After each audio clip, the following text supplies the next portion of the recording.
Welcome to the Daily Buzz Channel. Exposing massive corruption costs General Mkhwanazi. Contract about to expire. Won't be renewed? Exposing massive corruption costs General Mkhwanazi. His contract is about to expire. Angry Ramaphosa won't renew it. Lieutenant General Nhlanhla Mkhwanazi has stepped forward with claims that could reshape the nation's approach to law enforcement. As the KwaZulu-Natal Police Commissioner, Mkhwanazi chose to reveal what he described as deep-rooted corruption, political meddling, and improper actions within the South African Police Service. This bold move, made public during a press briefing on the 6th of July 2025, has placed him in a precarious position. With his contract set to expire in December 2025, questions now swirl about whether his decision to expose these issues will lead to his removal from the role. Many observers fear that those in power might choose not to renew his term, seeing it as a way to silence a voice that has dared to challenge the status quo. This story unfolds against a backdrop of tangled alliances, mysterious deaths, and a system struggling to clean itself from within, raising concerns that Mkhwanazi's revelations might come at the ultimate professional cost. The events leading to this moment began to build over several years, with Mkhwanazi positioning himself as a key figure in addressing serious crimes in KwaZulu-Natal. His tenure has been marked by efforts to tackle organized networks that have long plagued the province, but it was his recent accusations that truly brought matters to a head. During that briefing, Mkhwanazi pointed fingers at Police Minister Senzo Mchunu and Deputy National Commissioner Lieutenant General Shadrack Sibiya, claiming they had interfered in critical investigations. Specifically, he alleged that Mchunu had single-handedly shut down a special unit known as the Political Killings Task Team in December 2024, a group formed in 2018 to look into assassinations tied to political motives. On the 31st of December 2024, the Minister of Police, Mr. Senzo Mchunu, issues a letter to disband the Political Killings Task Team and to suspend the filling of vacancies within crime intelligence. On the 26th of March 2025, this year, a total of 121 case dockets that were under investigation were taken away from the task team as directed by a Deputy National Commissioner Crime Detection, a Lieutenant General Sibiya, who was acting on the instruction of the Minister of Police to disband the team.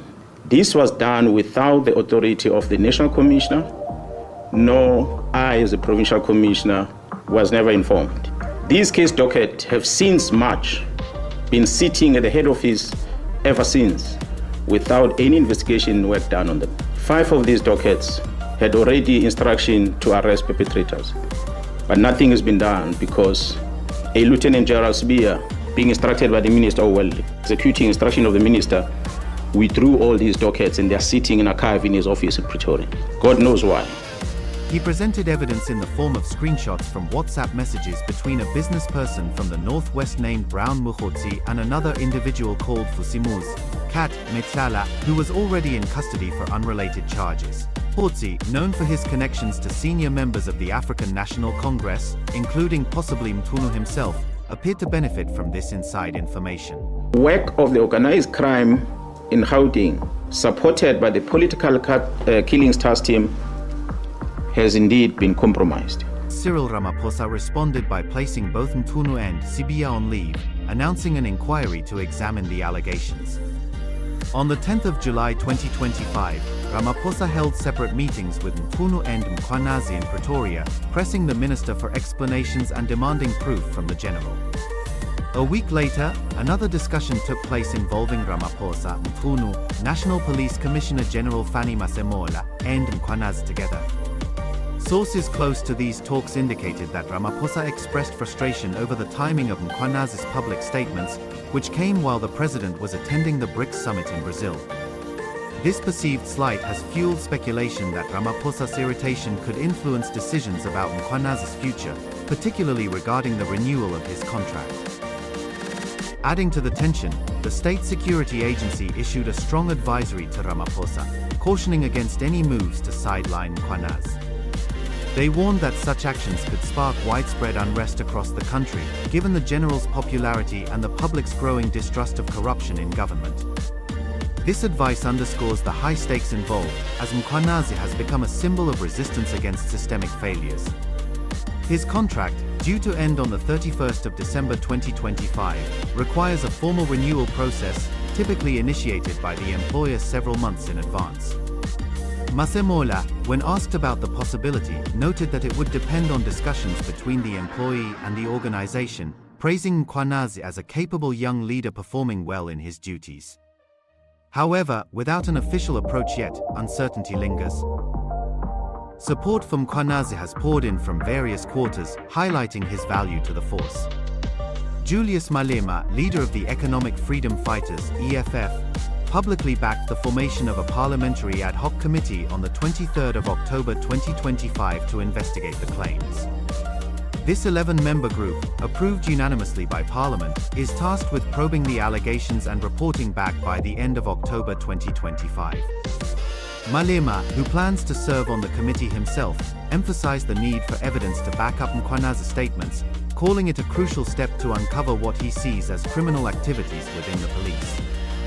He argued that the 90-day timeline might prove too short, suggesting extensions could be sought if needed, and stressed that members should be ready to work tirelessly, even on weekends, to address this emergency. Malema went on to describe Mkhwanazi as a hero who bypassed normal channels to reveal the truth, urging the nation to protect him from any form of retaliation. He proposed that Mkhwanazi's role in KwaZulu-Natal has outgrown the province, suggesting a promotion to a national position, perhaps even to handle crime issues in the Western Cape, where he believes similar networks thrive under political protection. Malema also criticized past commissions of inquiry as tools used by leaders to delay resolutions, referencing examples where time allowed public attention to fade. He called for Mthunu's dismissal, insisting that police should be free to pursue any leads without interference. Mkhwanazi is a hero. For a man to go outside the established protocols to do what he did was to put his body on the line. That's what a man does. Whether you agree with him or not, it doesn't matter. But he played a very, very important role in exposing the rot, and it is our turn now, as a country, not as politicians, to deal with this matter. The country must pay a closer attention. One, that Mkhwanazi doesn't get victimized. Mkhwanazi's contract is coming to an end in December. If anything, they must advertise that post now.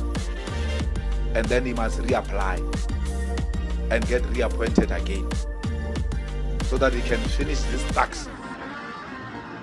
Tax, I don't mean those criminals. I mean these ones we sit with here in Parliament.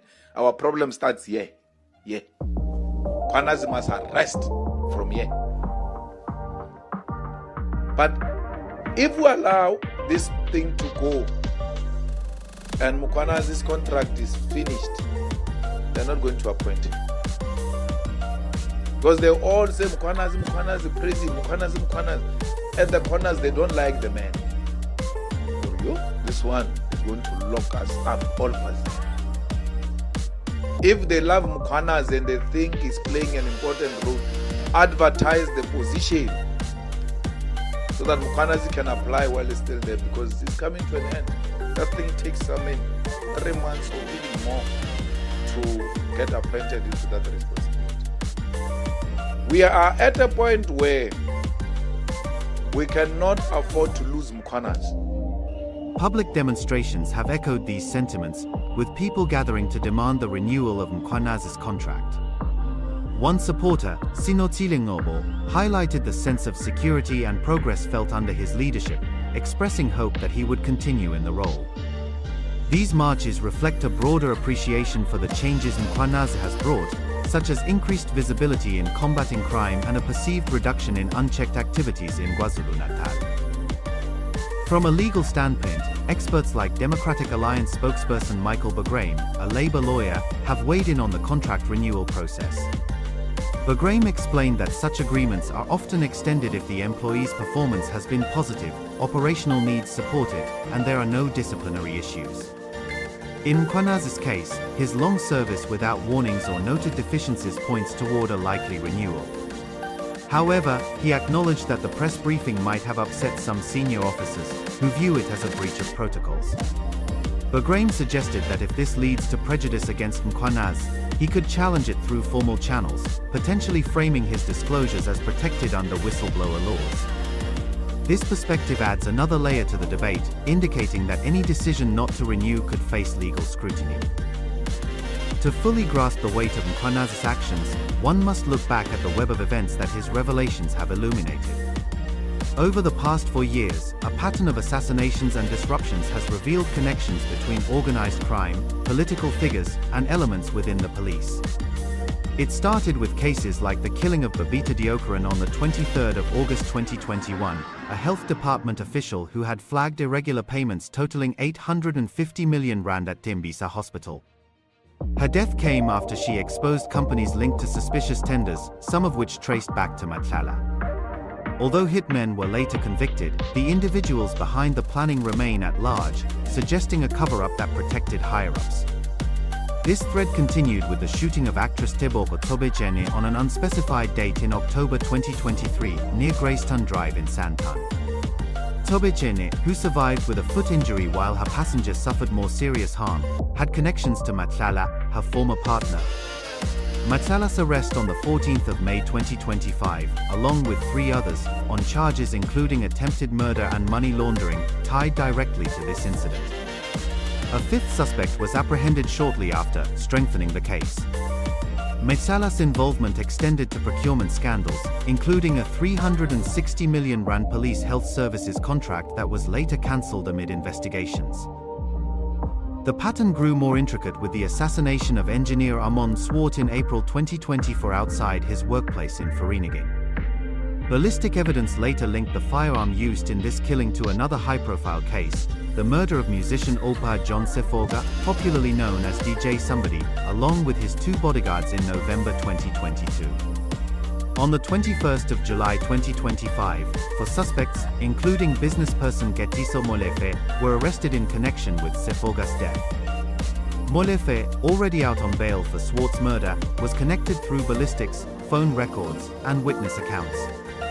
2 of the alleged perpetrators also faced links to the Tobechene attempt, weaving these incidents into a single narrative of targeted hits. Mkhwanazi's briefing highlighted how these cases were disruptive. He accused Sibiya of seizing dockets from KwaZulu-Natal in March 2025, including 5 with pending arrest warrants, and relocating them to Pretoria, effectively halting progress. This move, he claimed, protected politically connected suspects. Additionally, irregularities in crime intelligence came to light with the arrest of its chief, Lieutenant General Dumisani Khumalo, and 6 senior officers on the 26th of June 2025, on charges of fraud and improper promotions. One example involved elevating Dineo Mugwele, daughter of a Hawks brigadier, to a high rank despite her lack of policing experience. The disbanding of the Political Killings Task Team exacerbated this, as it had been compiling evidence of an organized network behind these deaths, evidence that Mkhwanazi said was deliberately scattered to prevent arrests. Thanks for watching The Daily Buzz.